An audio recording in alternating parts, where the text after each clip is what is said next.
L'orientation scolaire et professionnelle, véritable casse-tête à la fois pour les enfants et les parents. Mais pourtant jouant un rôle important dans l'accomplissement et l'épanouissement futur de ton enfant. Quelle est la place que l'enfant occupe dans son orientation scolaire?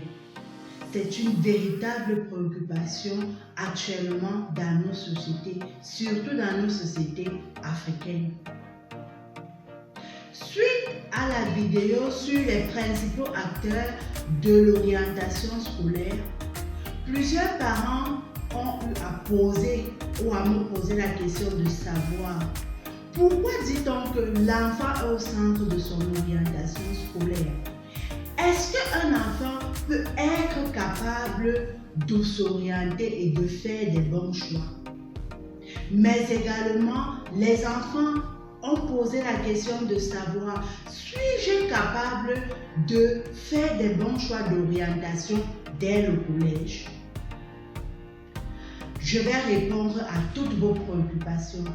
Vous l'aurez compris, dans cette vidéo, nous allons parler de l'erreur fondamentale à ne pas faire lors de la conception d'un plan de vie scolaire et professionnelle. Reste avec moi pour qu'on parle de tout cela.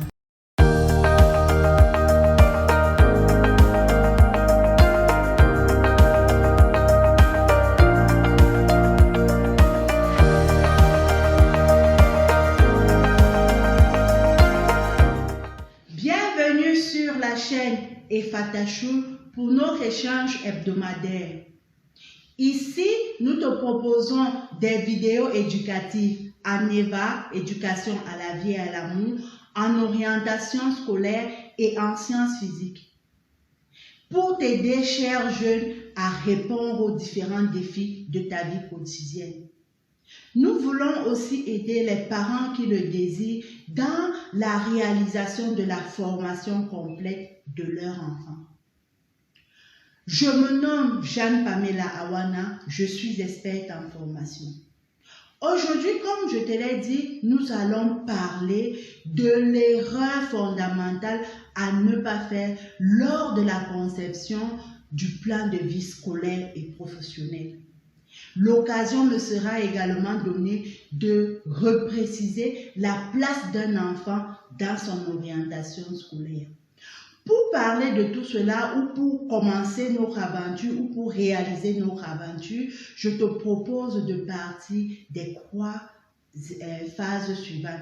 La première phase, c'est de partir d'un exemple de vie quotidienne ou alors d'une étude. Ensuite, nous allons revenir ensemble sur la définition de l'orientation scolaire et professionnelle qui t'a déjà été proposée dans la vidéo sur orientation scolaire, expérience de vie et définition. Tu peux revoir tout cela en tapant tout simplement chaîne Efatachou. Les différentes vidéos te seront proposées. Et enfin, je vais te donner mon avis sur la question. Es-tu prêt pour cette aventure? C'est parti. La plateforme de cours en ligne est désormais ouverte. Nous débutons pour cette première année avec les cours de soutien en EVA et orientation scolaire. Si tu veux avoir plus de précisions sur les coûts des différents forfaits et comment nous rejoindre, je t'invite à visiter notre site en ligne www.efatachou.org, mais tu peux aussi nous joindre par WhatsApp au numéro qui s'affiche ou alors via nos mails. Cédric et moi, nous serons très heureux de te recevoir. Continuons avec le vif de notre sujet.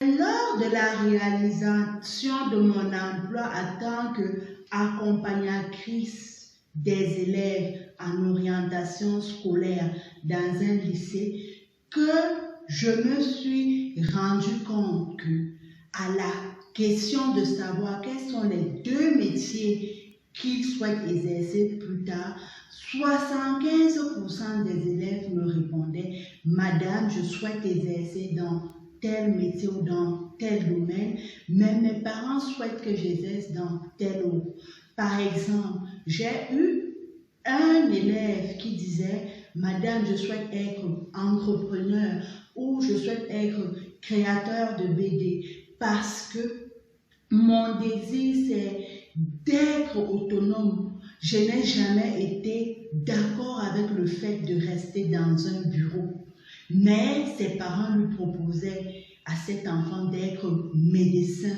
ou ingénieur parce que selon lui, les parents estimaient que ces 2 métiers avaient la possibilité de lui accorder la sécurité financière, mais également de faire en sorte qu'il ait réussi sur le plan social et qu'il soit noble.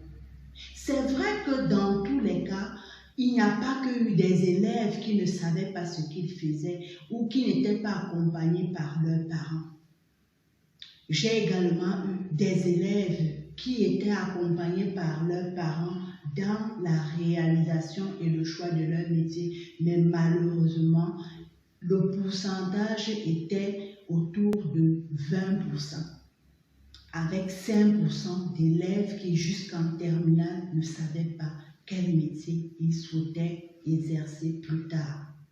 Demain, selon une étude du docteur Dumbo Routier au Burkina Faso, qui porte sur les influences familiales sur le parcours de formation des étudiants burkinabés, il est montré que les parents sont, de par leur autorité sur leurs enfants ou de par leur ascendant vertical sur leurs enfants, ils sont les premiers influenceurs de l'orientation scolaire et professionnelle de leurs enfants. C'est-à-dire que c'est généralement les parents qui dirigent et qui décident de l'orientation scolaire et professionnelle de leurs enfants. Mais la question que je vais te poser est de savoir, est-ce vraiment ça ce qu'il faut faire?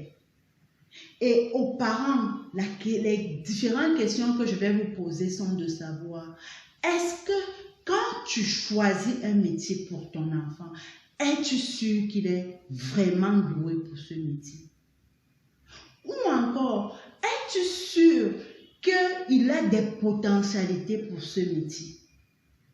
Avant de te donner mon avis sur la question, je souhaite que l'on revoie ensemble les 2 définitions sur l'orientation scolaire et professionnelle. L'une des définitions qui nous a été proposée dans la vidéo orientation scolaire, expérience de vie et définition est la suivante.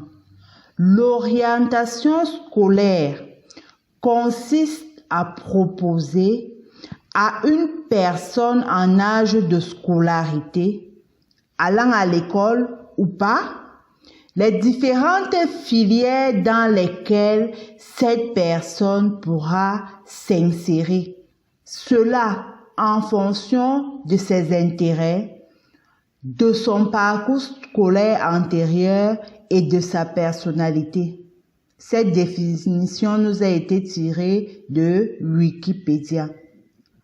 Ensuite, l'autre définition, la seconde définition proposée est que l'orientation scolaire est une réflexion sur son cheminement scolaire et professionnel en lien avec ses rêves, sa personnalité, ses intérêts, ses aptitudes, ses valeurs, ses possibilités financières, scolaires ou intellectuelles et le marché du travail dans le pays dans lequel on se trouve ou avec la mondialisation autant pour moi dans le monde. À partir de ces deux définitions, tu peux voir avec moi que la personne qui est au centre de l'orientation scolaire, c'est l'enfant ou la personne à orienter. L'orientation scolaire repose donc principalement sur la liberté qu'a la personne à orienter. C'est pour cette raison que l'on dit que l'enfant est au centre, le principal acteur de son orientation scolaire.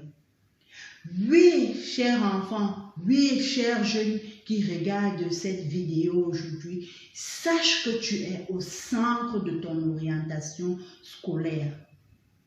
C'est à toi de préciser l'ambition que tu souhaites atteindre ou l'objectif que tu souhaites atteindre. Et ainsi, les parents et les conseillers d'orientation viendront alors te conseiller, te guider et t'accompagner dans la réalisation de ton plan de vie scolaire et professionnel, ou alors, en cas d'incohérence ou d'erreur, te permettront d'ajuster ce plan de vie scolaire et professionnel.